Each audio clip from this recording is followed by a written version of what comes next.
My name is Gordon Sharp. I'm the inventor of what you're seeing in front of you, which is called the Mesmerage, which is a kinetic sculpture, basically using airflow.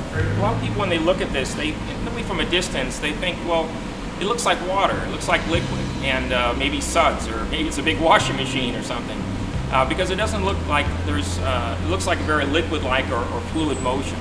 So in reality, there actually is no liquid in it, and what there is actually air and these little polystyrene beads, little balls.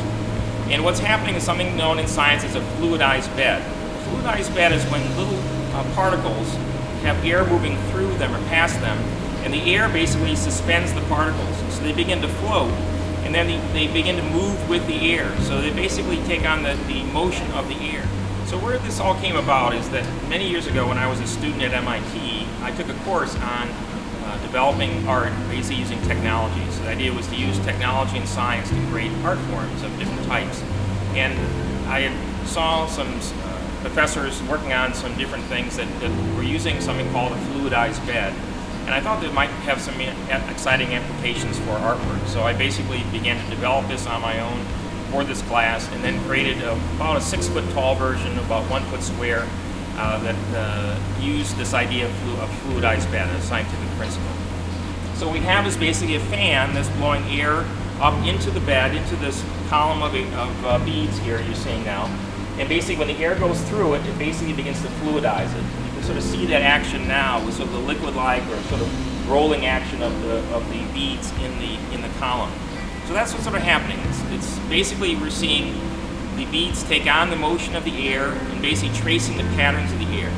So with just a small amount of air, you can see that happening. Here we have sort of a fountain effect. So we can do many different effects with the beads.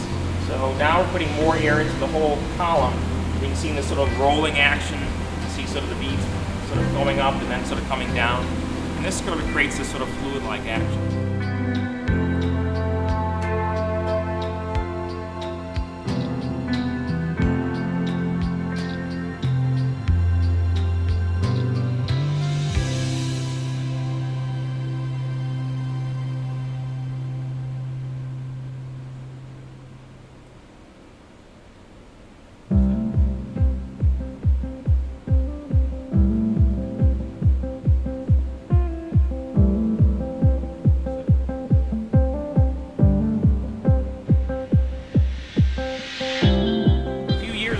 The MIT Museum found one of these units in their basement. Apparently someone saw it when they were putting together an exhibit on kinetic art and thought this would be of quite interest and would be fun to show off. That got me back interested and excited again. It was on display for a few years at the museum, and during that time I began to think maybe I could make something and go back to my dream of making a much larger version. So I actually had an MIT student help me a little bit, got some other people to help as well. And basically we began to form this concept for a much larger version, which is what you're seeing now in front of you. So instead of being 2 feet tall, this is about 19 feet tall, so much larger. And the column, instead of being 5 inches square, is about 2 feet by 4 feet, so a much larger unit we have here. And the effects then become much more dramatic. It becomes a bit of a challenge to make something that large, because plexiglass is sort of brittle, it's a little hard to work with. So we had to make it strong enough to be able to sustain and not fall apart, but also be easy to move around and work with. Boston Children's Museum had their Created By Festival, and we decided to exhibit this at the festival, so it would be fun, I thought, for the people coming to the festival to be able to actually play with the unit, to actually interact with it and control its operation a bit. So what we did is decided to allow people to vary the colors, because the color has a big impact, as you see, on the appearance of this. So we've made it an interactive, what I call coloring station. So as we have over here, you can sort of see these are these coloring stations that allow us to change the colors that are being displayed. So these are different things we did to sort of allow people to sort of interact and change the appearance and change the effects of the Mesmerage.